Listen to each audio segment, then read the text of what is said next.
Candidat de la majorité présidentielle, Amadou Ba investi dans la ferveur. C'est à la une du journal Le Témoin. La dépêche de noter que le Premier ministre, candidat de la coalition Benno Bokk Yakaar, a été investi hier par l'Alliance pour la République APR. C'était lors d'un congrès extraordinaire qui a eu pour cadre le King Fahd Palace. La cérémonie, rapporte le journal, a été présidée par Macky Sall, président de l'APR, qui avait à ses côtés deux piliers de la coalition Benno Bokk Yakaar, à savoir Moustapha Niasse et Aminata Mbengue Ndiaye, et un membre fondateur de l'APR, Abdoulaye Daouda Diallo. En perspective de l'élection présidentielle du 25 février 2024, le président Macky Sall a balisé le chemin à son poulain Amadou Ba pour une victoire éclatante au soir de ses joutes électorales. Auparavant, Amadou Ba, après avoir accepté avec espoir et humilité d'être le candidat de l'APR,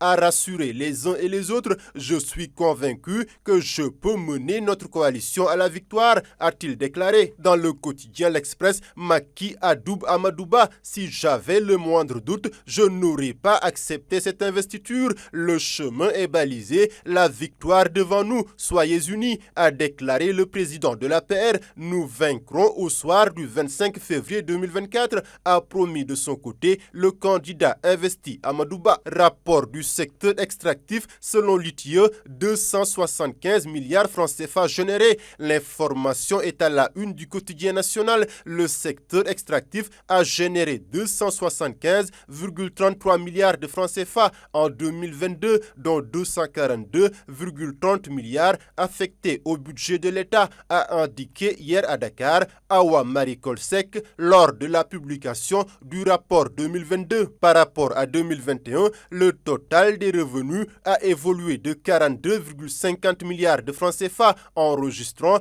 une hausse de 17,9%. Ainsi, selon Antenne Quotidien, les entreprises pétrolières et minières ont déclaré un montant global de plus de 2034 milliards de francs CFA payés aux fournisseurs en 2022, dont 728 milliards aux entreprises nationales. Dans ce rapport ITIE 2022, Vox Populi de révéler que 14,57 tonnes d'or ont été exportées entre la Suisse et l'Australie, contre moins de 348 kilos pour le marché local. L'état récapitulatif des exportations fait état d'une valeur totale de 540 milliards 500 millions francs CFA. Arrêté par la sûreté urbaine pour homicide involontaire et ouverture d'une pouponnière sans autorisation, Ndella Madior Diouf en garde à vue. L'information est dans Source A. Ndella Madior dans de beaux draps renchérit le regard. Le journal de noter qu'elle a été interpellée suite aux graves accusations portées à son encontre liées à la situation des enfants logés dans sa pouponnière dénommée Kër Yërmandé. Dans cette pouponnière, selon les Échos, 2 bébés ont rendu l'âme.